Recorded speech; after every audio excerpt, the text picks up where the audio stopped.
Indeed. It is called Lothric, where the transitory lands of the Lords of Cinder converge.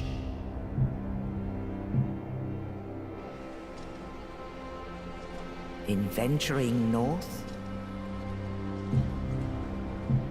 the pilgrims discover the truth of the old words. The fire fades, and the lords go without thrones.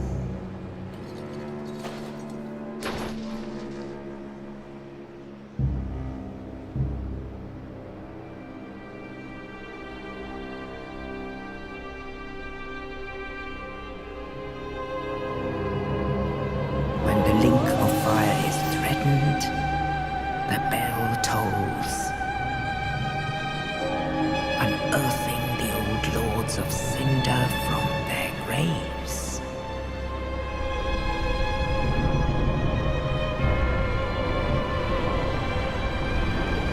Aldrich, saint of the deep,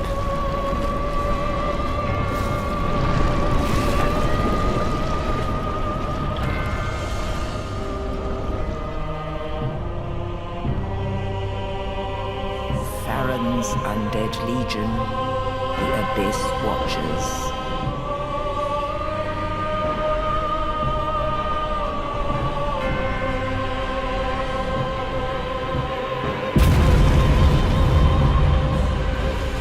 And the reclusive lord of the profaned capital,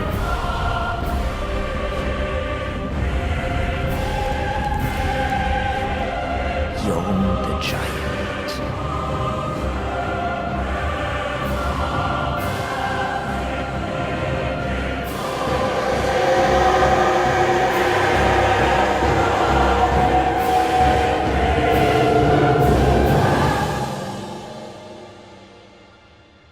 Only in truth, the lords will abandon their thrones.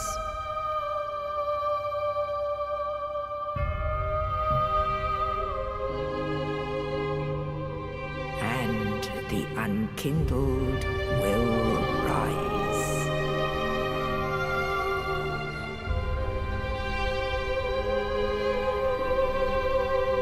Nameless, accursed undead, unfit even to be cinder. And so it is that ash seeketh embers. And when a new one begins. Greetings, my Dragonized Dragonborn and Dragon like. Oh, I think you're right, get the memo. And as always, if you like this style, don't forget to drop a like, comment, subscribe. Definitely turn that bell on and ring that notification so that way it helps out a lot. And as always, I think you're already seen at least some of my previous, well, I don't know if you actually saw or no, but yeah, I had actually been thinking about go ahead and start this, Dark Souls 3. Dark Souls 3 game review. And so far, and of course I have played it, streamed it, and of course I'm probably still doing more Let's Plays because this game is still very replayable.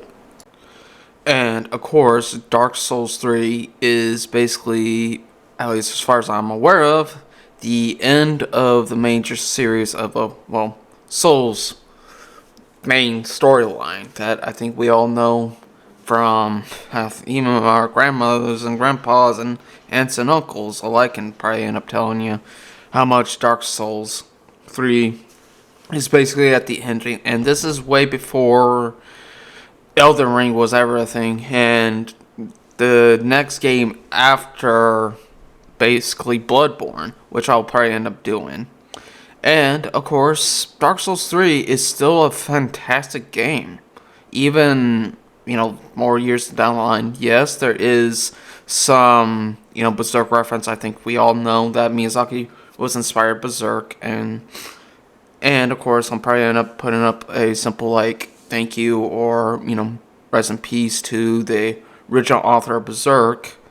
because he passed some time ago, and and it's just one of those things that I do want to at least put on to the side. Now, Dark Souls 3, like I said, it's basically telling you it's at the end. And yes, this is a fan service type game that's connected to Demon Souls, Dark Souls, Dark Souls 2, a little bit of Bloodborne, because there are still mechanics in Bloodborne that still adds into this game, which is still there. And, of course, multiple endings, at least. Except for like Dark Souls 1 and Dark Souls 2, where you get two different endings. But I know Bloodborne has 3 different endings, if I remember correctly. And of course, Dark Souls 3 has it. I can't be wrong. I think it's like 3 different endings, maybe 4.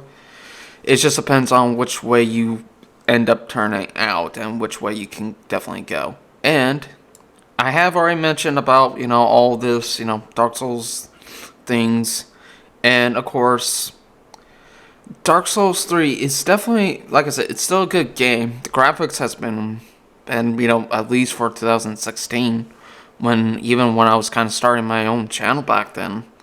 And of course, I still think Dark Souls 3 is still a fantastic game. It's probably not like one of my top tier favorite, but at least one of my top favorite games. The story's, very linear, open, up to the player. And, of course, very more up to you however you go. And, of course, there's different builds. There's, like, a lot of armor sets, a lot of spells. And however you do your playstyle. You could definitely do PvP/PvE type of style.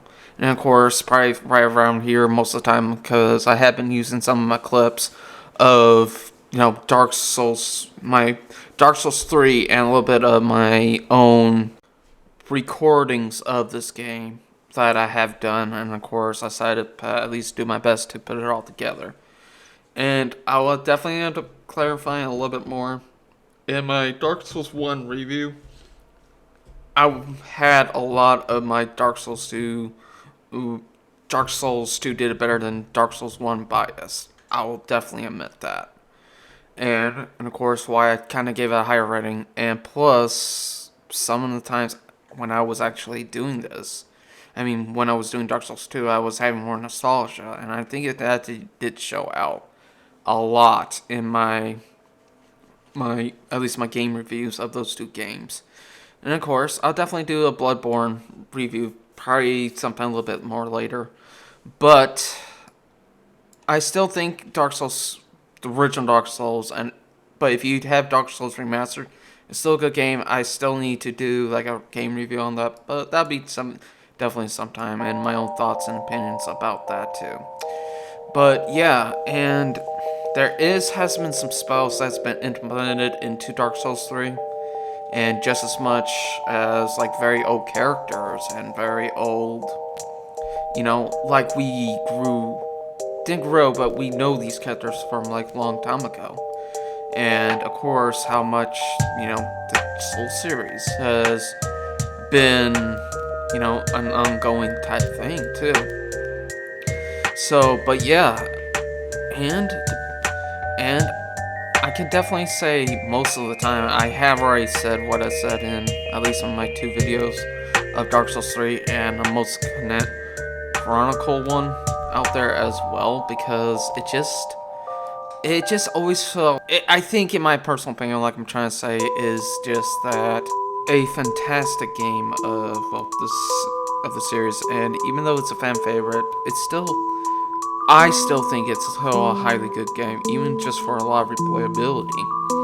And yes, there has been just some ties, and basically it's just how the story ends, even getting close to where basically everything goes. It's just telling you, like, every single recycle of Linking the Flame, or even just, just let the flame die, it just doesn't matter.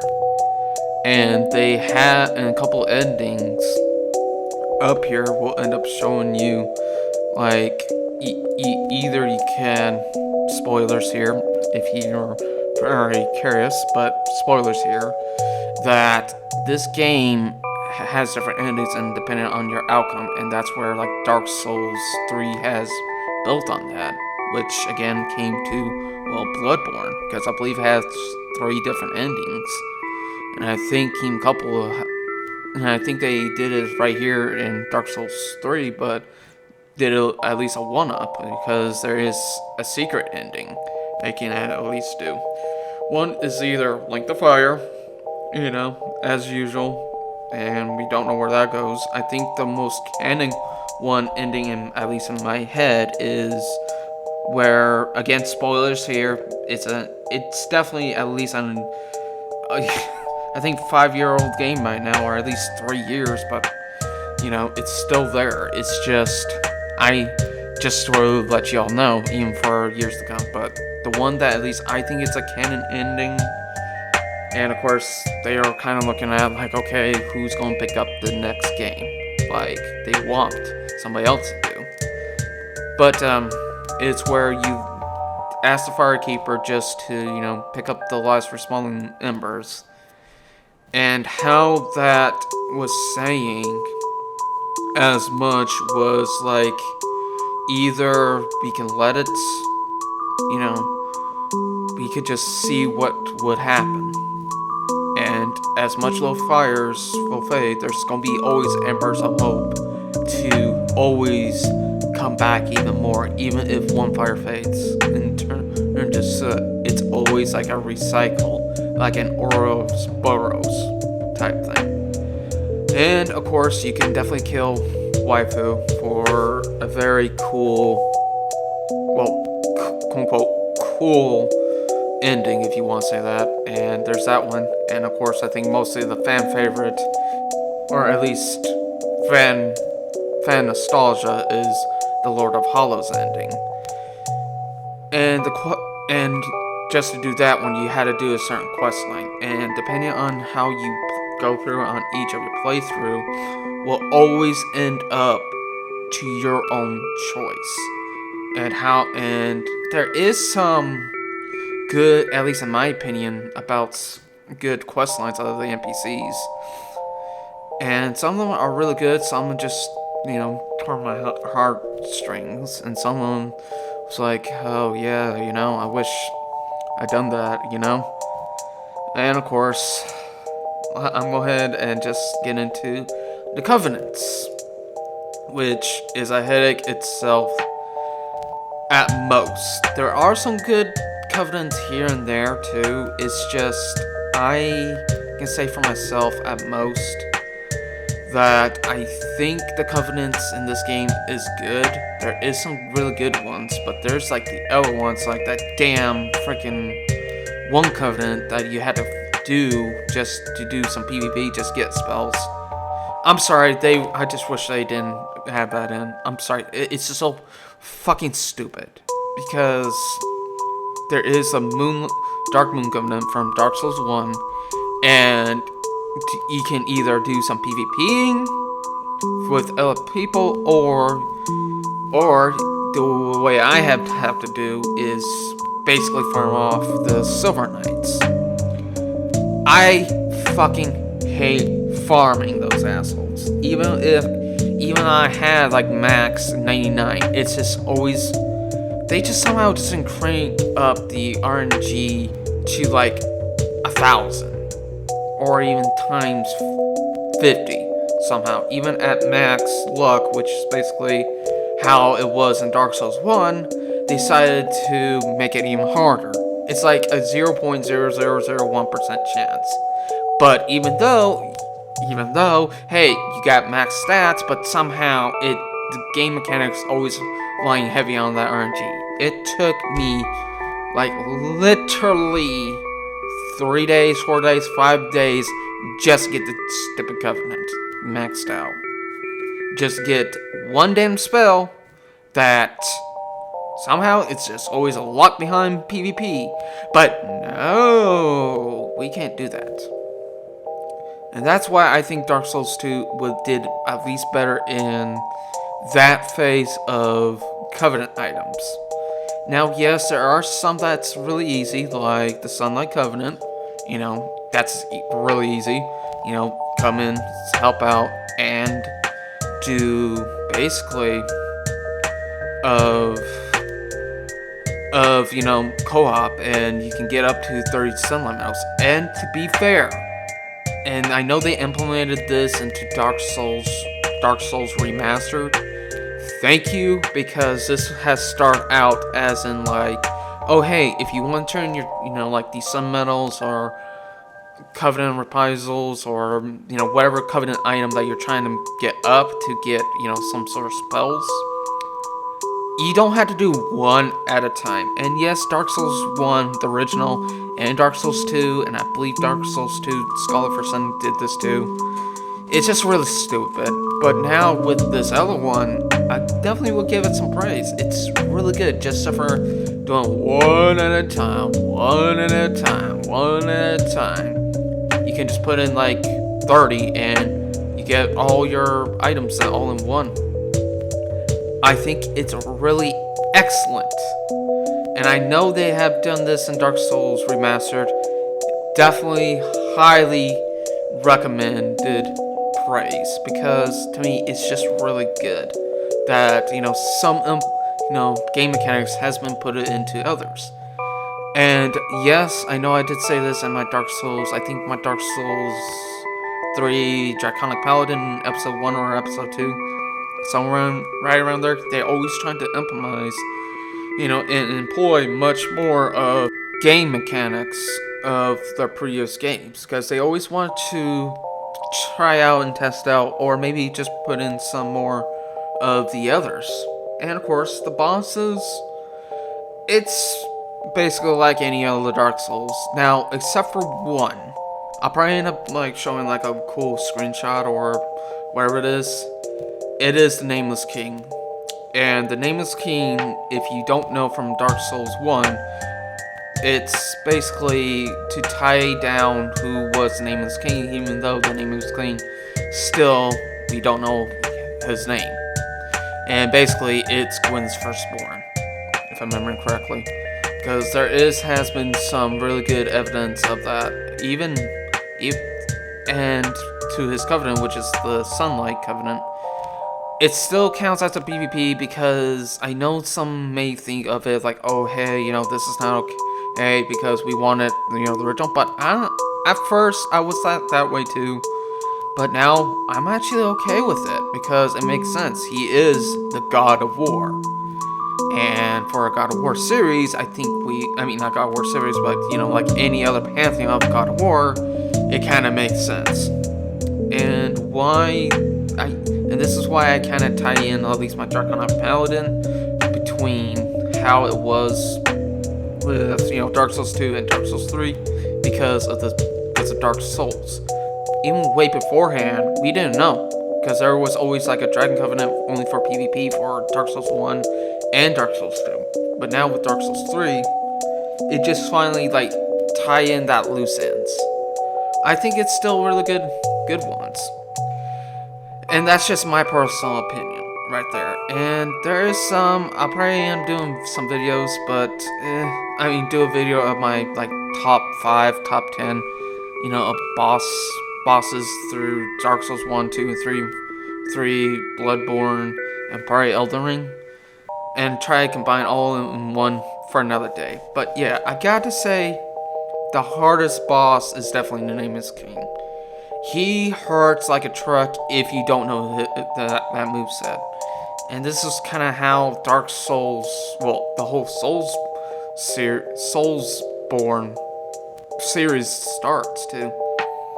It's just because they always try to teach you the mechanics to get good.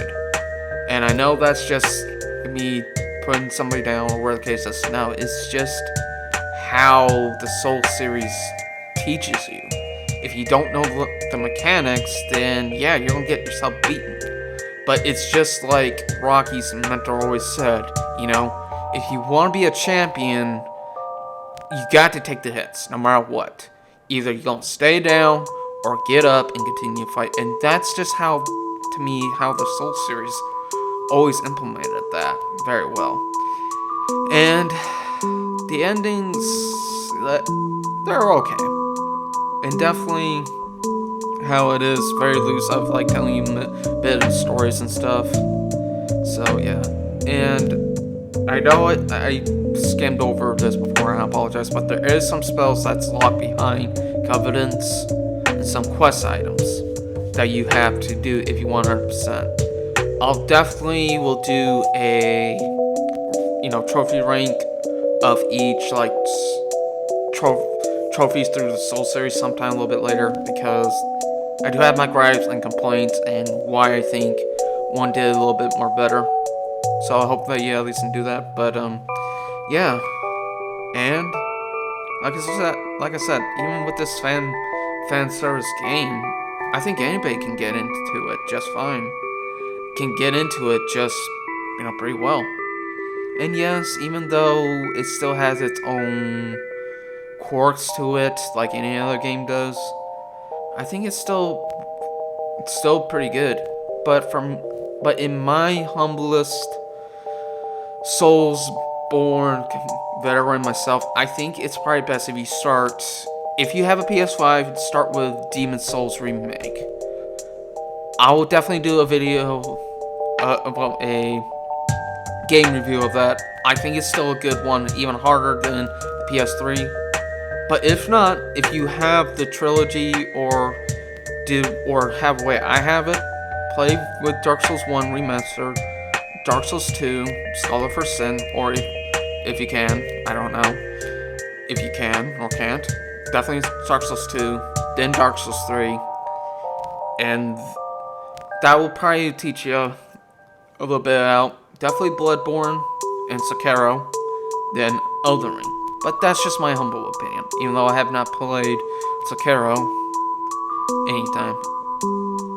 And I do have my own reasons why I'm not touching it, because I just know somebody who really put the game in bad taste in my mouth, and it's just one of those games that I just don't want to touch, because how that person really put bad taste in my mouth. But I'll probably end up changing my mind a little bit down the road. So, but yeah, and it's now I almost forget about the DLCs. There's only 2 as far as I'm aware of.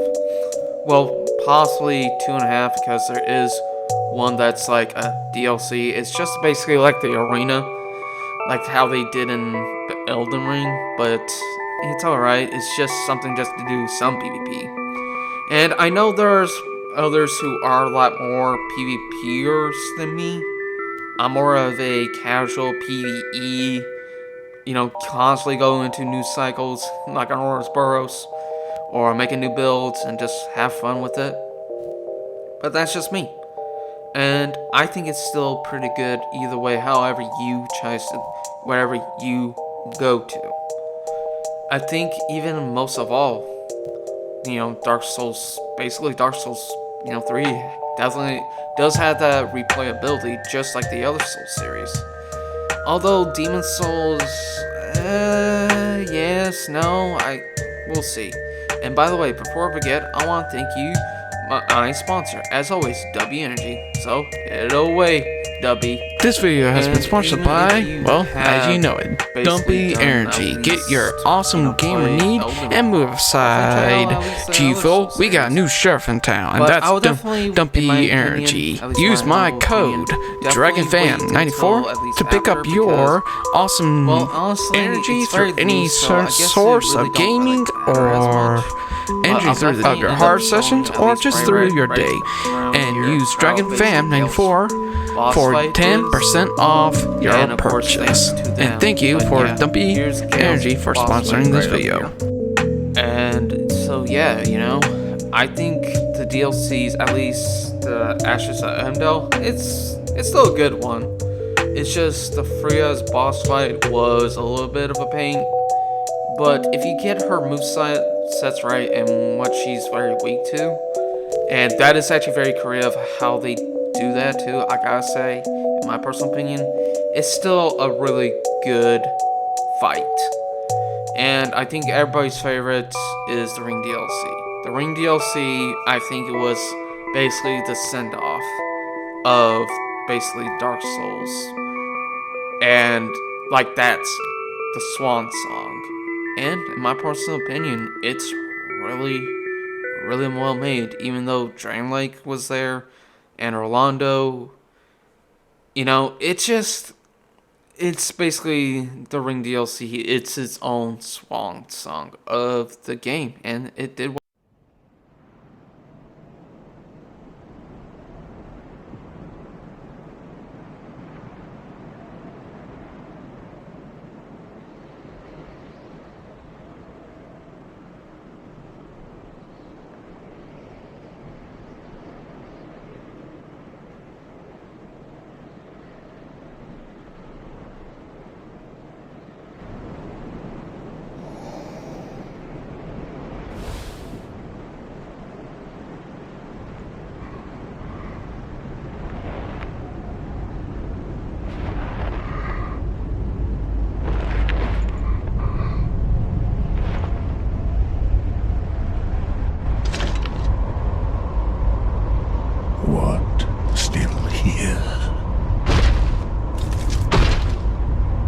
Handed over that thing, your dark soul, for my lady's painting.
Is this the blood?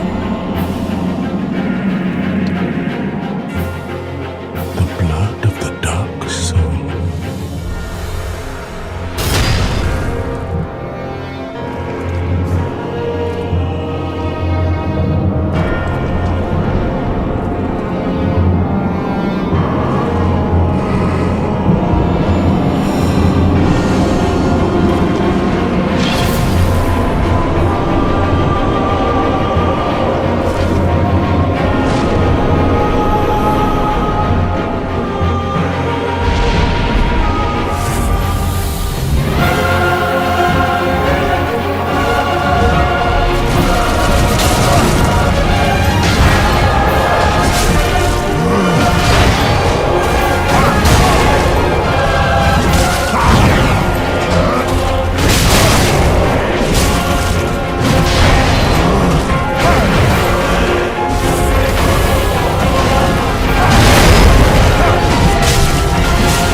So yeah, that's Gale's boss fight, and thanks to, well, the one that I actually didn't mention.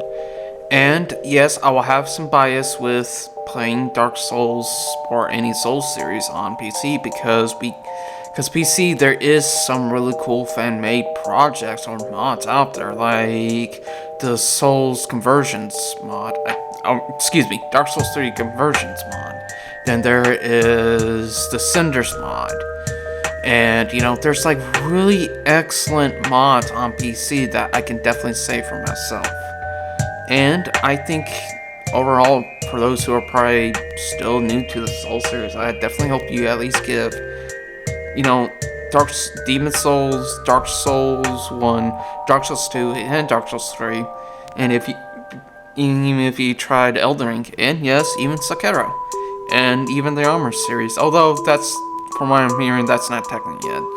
So, let me get on to my score, which, honestly, in my humble dragon opinion, I'll definitely give this game mostly my honor it.